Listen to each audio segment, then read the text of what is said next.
Estás escuchando un devocional del reto Mujer Verdadera 365, Nuevo Testamento y Salmos. Día 230, Gálatas capítulo 2, escrito por Valeria Redondo, leído por Carmen Espaillat de Morillo. En Gálatas 2, Pablo continúa defendiendo el verdadero evangelio frente a las falsas enseñanzas de los judaizantes. Sin embargo, ahora el énfasis no está solo en lo que el evangelio enseña, sino en cómo debe transformar nuestra manera de vivir. El evangelio verdadero no solo debe ser creído, también debe vivirse con coherencia. Ellos insistían en que los creyentes gentiles debían adoptar prácticas de ley mosaica, especialmente la circuncisión, para ser plenamente aceptados por Dios. Detrás de esta discusión estaba todo el sistema ceremonial del antiguo pacto, leyes de pureza, separación y prácticas externas que encontramos especialmente en Levítico. Para entender mejor este conflicto, debemos recordar que Pablo no está despreciando la ley ni atacando la santidad de Dios. La ley fue dada por Dios y reflejaba su carácter santo. Sin embargo, la ley nunca tuvo el propósito de salvar a pecadores, más bien apuntaba hacia Cristo. Todo el sistema sacrificial, ceremonial y de pureza encontraba su cumplimiento en Él. Por eso, regresar a la ley como base de justificación era retroceder la libertad en Cristo a una esclavitud que jamás pudo salvar. Las sombras habían dado paso a la realidad. Insistir en volver a las ceremonias era actuar como si Cristo aún no hubiera venido. Pablo explica que después de 14 años fue a Jerusalén para presentar el evangelio que predicaba entre los gentiles. Esto es importante porque muestra que el mensaje de Pablo no era diferente al de los demás apóstoles. Había unidad en el evangelio. El mismo Dios que obraba a través de Pedro entre los judíos era quien obraba también a través de Pablo entre los gentiles. En medio de esta conversación aparece Tito, un creyente gentil que no fue obligado a circuncidarse. Este detalle es clave porque demuestra que la aceptación delante de Dios no depende de señales externas ni de adoptar ciertas costumbres culturales o religiosas. La salvación jamás ha sido por méritos humanos, actividades religiosas o identidad étnica, sino únicamente por la fe en Cristo. Sin embargo, el conflicto se intensifica cuando Pablo relata su confrontación con Pedro. Aunque Pedro sabía que Dios había recibido también a los gentiles, como ocurrió en Hechos 10 con Cornelio, dejó de comer con ellos por temor a ciertos judíos. El problema no era simplemente social o cultural. Su conducta estaba comunicando algo falso acerca del evangelio. En otras palabras, sus acciones estaban diciendo algo que sus labios jamás habrían afirmado, que Cristo no era suficiente para unir a judíos y gentiles como un solo pueblo. Por eso Pablo dice que no andaban con rectitud en cuanto a la verdad del evangelio. Pedro, con su actitud, estaba actuando como si algunos creyentes fueran más aceptables delante de Dios que otros. Estaba dando la impresión de que la fe en Cristo no era suficiente y que todavía era necesario cumplir ciertos requisitos externos para pertenecer plenamente al pueblo de Dios. ¿Cuánto necesitamos recordar esto hoy?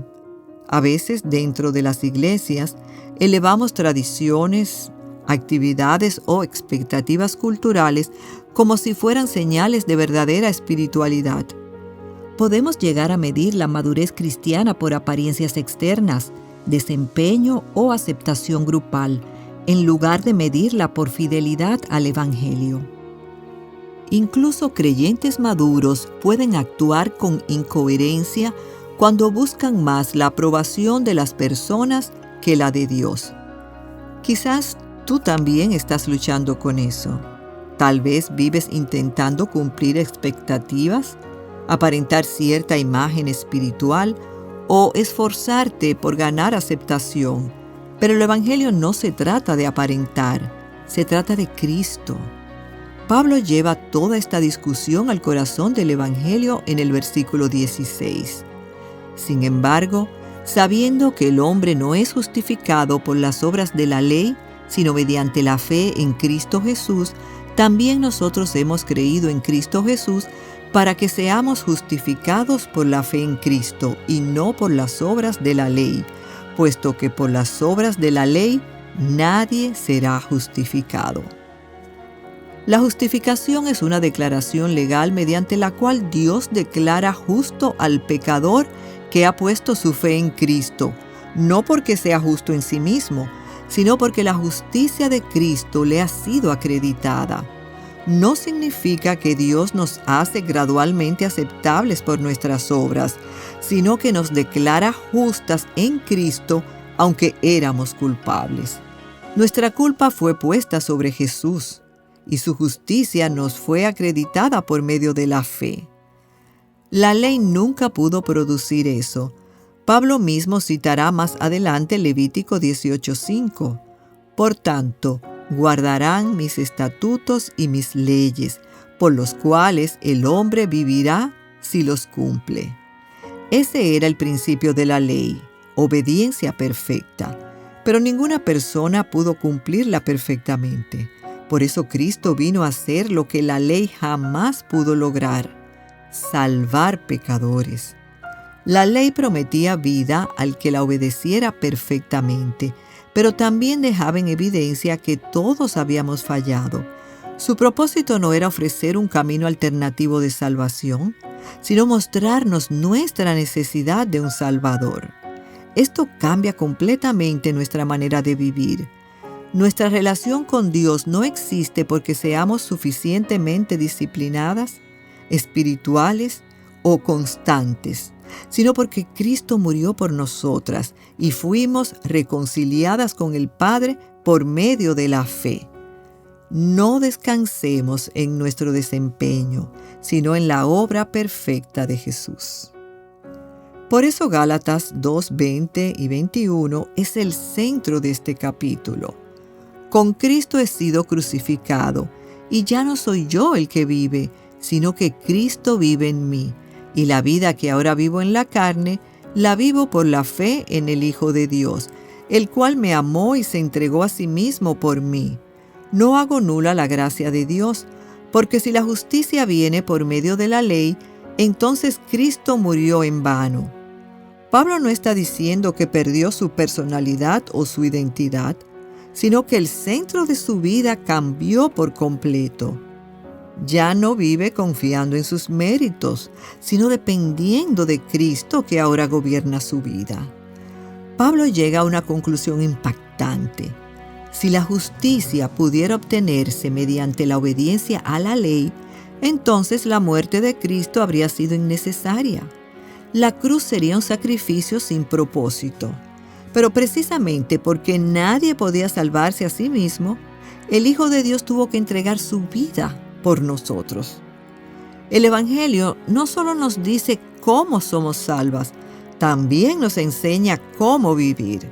Nos llama a vivir libres del temor al hombre, descansando en Cristo y no en nuestro mérito. Ya no vivimos intentando construir nuestra propia justicia, ni buscando validación en nuestra apariencia espiritual. Ahora vivimos por la fe en el Hijo de Dios, quien nos amó y se entregó a sí mismo por nosotras. La pregunta es: ¿estás viviendo desde la libertad del Evangelio o desde el miedo a no cumplir las expectativas de otros? No hagamos nula la gracia intentando perfeccionar con obras lo que Cristo ya terminó en la cruz.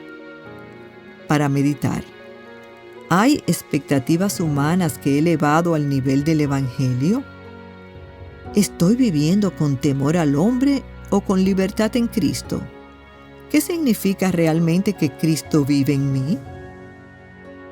Pídele al Señor que revele cualquier área donde estés intentando ganar por obras lo que Cristo ya aseguró por gracia, y que te enseñe a vivir desde la libertad del Evangelio.